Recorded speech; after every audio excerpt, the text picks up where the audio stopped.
साथियों नमस्कार। आज की शुभ यात्रा में आप सभी लोगों का हार्दिक धन्यवाद, शुक्रिया।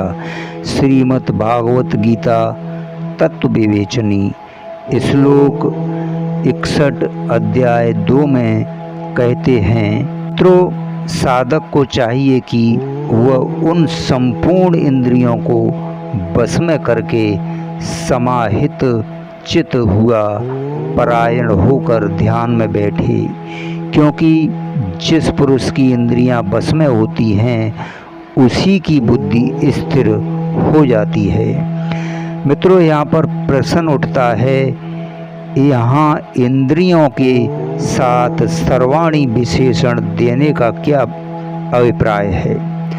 मित्रों, समस्त इंद्रियों को बस में करने की आवश्यकता दिखलाने के लिए सर्वाणी विशेषण दिया गया है, क्योंकि बस में ना की हुई एक इंद्रियां भी मनुष्य के मन बुद्धि को विचलित करके साधन में विघ्न उपस्थित कर देती है। साथियों, परमात्मा की प्राप्ति चाहने वाले पुरुषों को संपूर्ण इंद्रियों को ही भली भांति बस में करना चाहिए।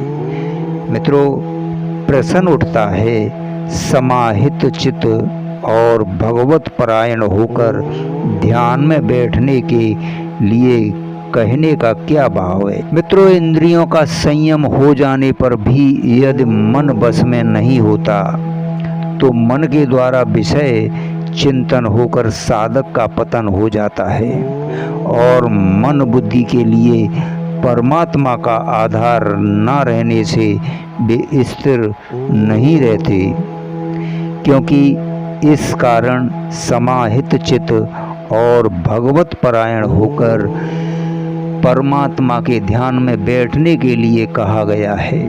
मित्रों, 6वें अध्याय के ध्यान योग के प्रसंग में भी यही बात कही गई है। इस प्रकार मन और इंद्रियों को बस में करके परमात्मा के ध्यान में लगे हुए मनुष्य की बुद्धि स्थिर हो जाती है और उसको शीघ्र ही परमात्मा की प्राप्ति हो जाती है। धन्यवाद, शुक्रिया।